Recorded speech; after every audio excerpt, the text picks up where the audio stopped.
அன்பர்களே, நாம் நேற்று ஒரு செய்தி தந்திருக்கின்றோம். புதிய உச்ச தலைவர் முஸ்தபா கொமேனி காயமடைந்திருக்குன்னு சொன்னோம் இல்லையா? இப்பொழுது அந்த செய்தி முற்றுமுழுதாக ஈரானுக்குள்ளும் உறுதிப்படுத்தப்பட்டிருக்கின்றது. பிரித்தானியாவிலும் அது உறுதிப்படுத்தப்பட்டு அமெரிக்க செய்தியை பற்றி தெரியவில்லை.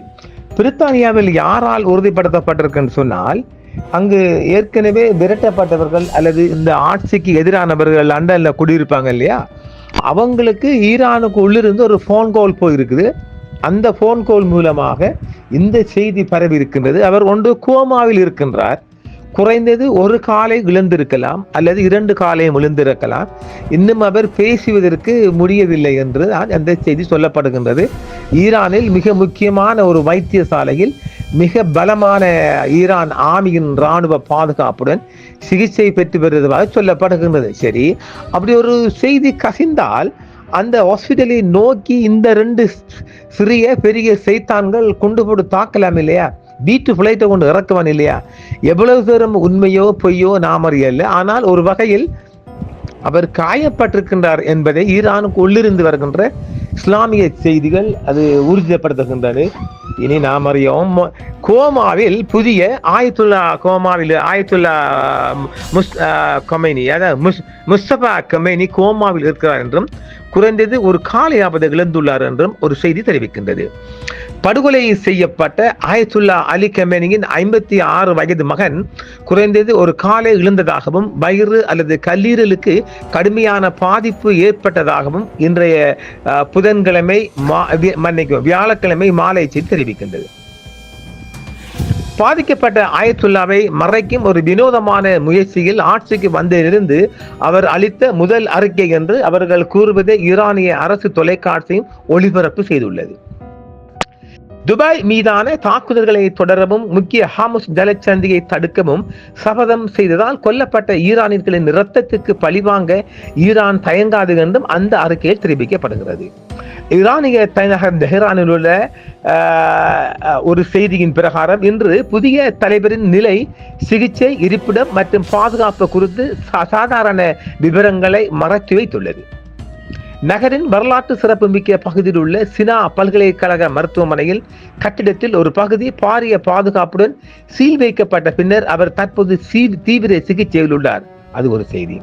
உயிருக்கு பயந்து பெயர் பலியிட வேண்டாம் என்று கேட்ட அந்த நபர் ஈரானின் கிட்டத்தட்ட முழுமையான இணைய முடக்கத்தை தவிர்த்து லண்டனில் வசிக்கும் நாடு கடத்தப்பட்ட ஒரு அதிருப்தியாளருக்கு செய்திகளை அனுப்பியிருக்கின்றார். எவ்வளவு தூரம் நீங்க பார்த்துக்கொள்ளுங்க. அவர் ஒரு டாக்டர் அல்ல, ஆனால் முஸ்தபா முகமது ரஸா ஜபர்கானியின் பராமரிப்பில் மிகவும் மோசமான நிலையில் இருப்பதாக மருத்துவமனையின் அதிர்ச்சி குழு உறுப்பினர்கள் அறிந்திருக்கிறார்கள். ஜபர்கானி ஈரானின் சுகாதாரம், சிகிச்சை மற்றும் மருத்துவ கல்வி அமைச்சர், ஆனால் நாட்டின் சிறந்த அதிர்ச்சி சிறுவை வைத்திய நிபுணர்கள் ஒருவராம். அவரது 1 அல்லது 2 கால்கள் துண்டிக்கப்பட்டுள்ளன என்றும் அவரது கல்லீரல் அல்லது வயிறும் உடைந்துள்ளது என்றும் அவர் கோமாவில் இருப்பதாக தெரிகிறது. 80களில் இரத்த களரி ஈராக் போரில் 8 ஆண்டுகள் செயல்பட்ட பிறகு அவர் தனது திறமைகளை வளர்த்துக் கொண்டதை ஜபர்கானின் பாரசீக பக்கம் வெளிப்படுத்துகிறது. 70 வயதான அறுவை சிகிச்சை டாக்டர் ஈராக் போரின் ரசாயன ஆயுதங்களால் காயமடைந்தார் மற்றும் இஸ்லாமிய ஆட்சியின் மிகவும் நம்பகமான மருத்துவர் என்றும் சொல்லப்படுகின்றது. ஈரானின் தற்போதைய இணைய முடக்கத்தின் கீழ் எங்கள் ஆதாரத்தின் விரிவான வெளிப்பாடுகளை சரிபார்க்க முடியாது என்றும், ஆனால் ஈரானின் ஆயிரக்கணக்கான போரில் காயமடைந்தவர்களில் முஸ்தபாவின் நிலை ஏற்கனவே உறுதிப்படுத்தப்பட்டாலும் செயல்படுது. காயமடைந்திருக்கிறார், அது உண்மை. ஈரானிய அரசு தொலைக்காட்சி இப்போது மறைந்த அயதுல்லாவின் அமைதியான வாரிசை ரமலானின் ஜான்பாட்ஸ் காயமடைந்த போர் வீரர் என்று வெளிப்படையாக குறிப்பிடுகிறது. ஆட்சி தலை துண்டிக்கப்பட்டால் பொறுப்பேற்க கொமேனி இஸ்லாமிய புரட்சி காவல் படையின் 31வது பிராந்திய கட்டளைகளை அமைத்து சில நாட்களில் 2 அயத்துல்லாக்களை இழந்த போதிலும் சண்டை தொடர்கிறது. நாடு முழுவதும் பரவியுள்ள தளபதிகள் இப்போது காலவரையின்றி போராட உத்தரவிடப்பட்டுள்ளது என்றும் நிறுத்த எந்த தலைவரும் இல்லை என்றும் சொல்லப்படுகிறது. முஸ்தபாவின் ஆபத்தான நிலை இன்று முதல் முறையாக வெளிப்பட்ட நிலையில் ஈரானிய சமூக ஊடக வட்டாரங்கள் மேலும் விவரங்களை சேர்த்தன. ஜாஹித் பெஹஸ்தி மருத்துவ அறிவியல் பல்கலைக்கழகத்தின் மூத்த அறுவை சிகிச்சை நிபுணரான டாக்டர் முகமது மராசி மூத்த அறுவை சிகிச்சை நிபுணரான ஜவஹர் கானிக்கு உதவியதாக கூறப்படுகிறது. மராசி முன்னாள் ஜனாதிபதி அக்பர் ஹமோசி ரப்ஜானியின் மனைவியின் சகோதரர் மற்றும் கடும்போக்கு ஆட்சியின் இதயத்துக்கு நெருக்கமான மற்றொரு நம்பகமான நபர் ஆவார் என்று சொல்லப்படுகிறது. ஈரானிய ஜனாதிபதி மசூத் பெசஸ்கியனும் 2 நாட்களுக்கு முன்பு டாக்டர் ஜாபர் காண்டியுடன் சினா மருத்துவமனைக்கு சென்றதாக கூறப்படுகிறது. இதெல்லாம் சோடிச்சு பார்த்தா, ஜாயின் பண்ணி பார்த்தா ஏகப்பட்ட உண்மை வெளிவருதுங்க, மறக்க முடியாது. பெசஸ்கியான் ரகசியமாக மொஸ்தபாவுக்கு வருகை தந்து வருவதாகவும் அவரது உடல்நிலை குறித்து முழுமையாக விளக்கப்படுவதாக ஊடகங்கள் எழுந்தன. மருத்துவமனையில் பாதுகாப்பு மிகவும் இறுக்கமாக இருந்ததாகவும் தீவிர சிகிச்சை பிரிவுக்கு அணுகல் ஒரு சில அங்கீகரிக்கப்பட்ட நபர்களுக்கு மட்டுமே என்றும் கூறப்பட்டது. நடந்து கொண்டிருக்கும் போர், அவரது மனைவி மற்றும் மகன் உள்ளிட்ட குடும்ப உறுப்பினர்களின் இறப்புகள் மற்றும் உச்ச தலைவராக அவர் தேர்ந்தெடுக்கப்பட்டதை பற்றி எதுவும் அவருக்கு தெரியாது என்றும் சொல்லப்படுகிறது. ஏண்டா கோமாவில் இருந்தவருக்கு எப்படி தெரிய போகுது? அவரை லேசாக்கி எடுக்கலாம், அதனால ட்ரீட்மெண்ட் போகுது என்றும் ஒரு கதை பரவுது. எது எப்படியான கூடிய சீக்கிரம் வழங்கும். உச்ச தலைவர் அலி கமேனி தனது நாட்டின் போர் இயந்திரத்தை தன்னியக்க முறையில் இயக்கினார். அதற்கு முன்பு அவர் ஆபரேஷன் எபிக் ஃபியூரியின் முதல் நடவடிக்கையில் அளிக்கப்பட்டார். அவரது நிழல் மகன் மொஸ்தபா 5 நாட்களுக்கு முன்பு அவருக்கு பிறகு வந்தார். ஆனால் ஒருபோதும் பொது உரை நிகழ்த்தவில்லை என்று அவர் ஏற்கனவே இறந்து விட்டார் என்ற வதந்திகளுக்கு மத்தியில் அமைதியாக இருக்கிறார்கள். மேலும் ஈரானிய உள்நபர்கள் சில பத்திரிகை செய்தியிடம் தெரிவிக்கையில் இது அவரது தீய தந்தையின் மகத்தான திட்டம் என்றும் ரோன்கள் மற்றும் ஏவுகணைகளை ஏவும் துருப்புக்கள் ஒரு பேய் தலைமையில் போராட தயாராக உள்ளது என்றும் சொல்கிறார்கள். தனது 86 வயது தந்தையை கொண்ட குண்டுபிடிப்பில் தனது மனைவி ஜஹரா, 8 வயது மகன் பாகர் மற்றும் அவரது தாயார் மற்றும் சகோதரியை இழந்த மொஸ்தபாவின் கதை என்னவென்பது தெளிவாக தெரியவில்லையா? ஆனால் அரசு தொலைக்காட்சி இப்போது மறைந்த ஐதுல்லாவின் அமைதியான வாரிசை ரமலானின் ஜான் பான்ஸ் காயமடைந்த வீரர் என்று வெளிப்படையாக குறிப்பிடுகிறது. தீய கொமேனியின் மூத்தவரின் மரபு 3ஆம் உலக போர் அஞ்சக்கொள்ளுடன் சேர்த்து பிரிட்டன் மற்றும் உலகெங்கிலும் உள்ள நுகர்வோருக்கு அதிக பில்களும் பொருளாதார துயரங்களும் சேர்ந்து அதிகரிக்கும். ஈரானில் நடந்த 2 நிபுணர்கள் சபை கூட்டங்களுக்கு பிறகு மொஸ்தபா தனது சொந்த தந்தைக்கு பிறகு முதன்மை வேட்பாளராக தேர்ந்தெடுக்கப்பட்டார்.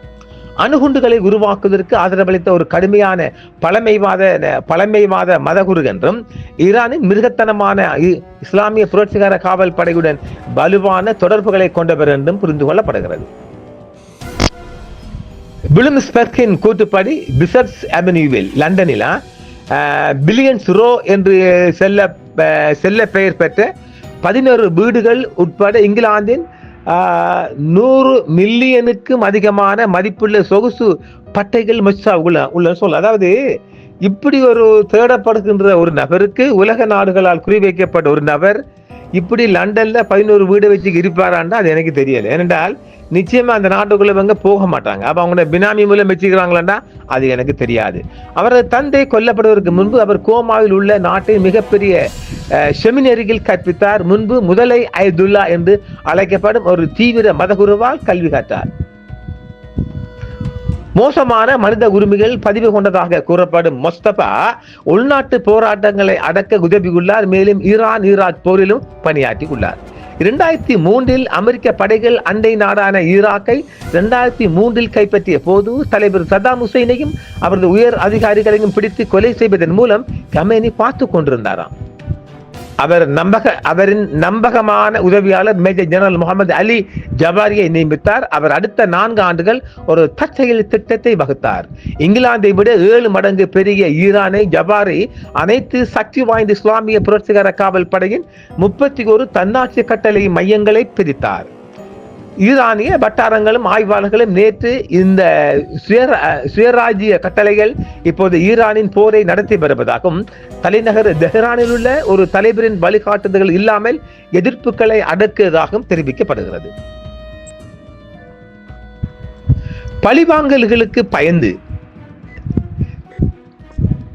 பெயர் குறிப்பிட விரும்பாத நாடு கடத்தப்பட்ட ஈரானிய ஆய்வாளர் ஒருவர் தனது தந்தை கொல்லப்பட்டதிலிருந்து மொஸ்தபா கமெனி பேசவில்லை, அவர் தொலைக்காட்சியில் தோன்றவே இல்லை, அவர் எந்த அறிக்கையும் வெளியிடவில்லை அல்லது ஒரு வார்த்தை கூட சொல்லவில்லை. அதனால் அவர் இப்போது கட்டளையிடும் ஆயுதப்படைகளுக்கு எந்த உற்சாகமான உரையும் இல்லை. அவர் பலத்த காயமடைந்து விட்டார் அல்லது இறந்து விட்டார் என்ற ஊகத்தை தூண்டி இருக்கிறார். அதனால் தான் ஈரானின் ஏவுகணைகள் மற்றும் ட்ரோன்கள் இன்னும் பறந்து கொண்டிருக்கின்றன. அதனால் தான் போர் தொடர்கின்றது.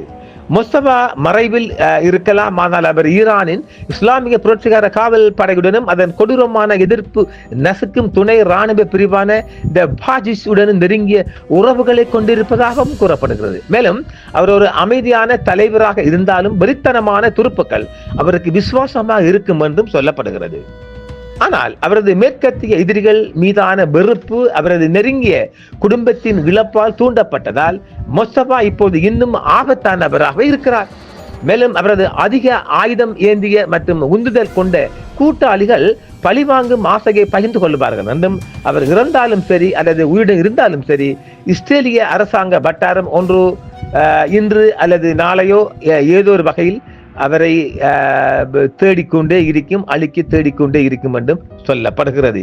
எது எப்படி பார்த்தாலும் அது எவ்வளவு தூரம் உண்மையோ சரியா, ஆனால் ஒரு என்னுடைய ஆய்வின் மூலமாக நான் பார்க்கின்ற போது மொஸ்தபா கொமனி சற்று கொஞ்சம் நாம் ஏற்கனவே சொல்லிக்கிறோம், அவர் காயப்பட்டிருக்கின்றார், மிகப்பெரிய காயத்தில் அந்த ட்ரீட்மெண்ட் இருக்கின்றார் என்பதும் உறுதியாகப்படுகிறது. பார்ப்போம் நேர்களே, எதிர்வரும் நாட்களில் எப்படியான செய்திகள் தலை தூக்கி வருகின்றது என்பதை பார்த்தும் இந்த செய்தி குறித்து நாம் சொல்லலாம். மீண்டும் மற்றும் ஒரு காணொளியில் சந்திப்போம் அன்பு நேர்களே. என்றும் உங்களுடன் சன்ரைஸ் இந்தியா டிவி சப்ஸ்கிரைப் பண்ணுங்கள், பெல் பட்டனையும் கிளிக் செய்யுங்கள். உங்கள் ஆதரவே எங்கள் சேவை, ஆதரவு தாருங்கள், அரவணைப்போம்.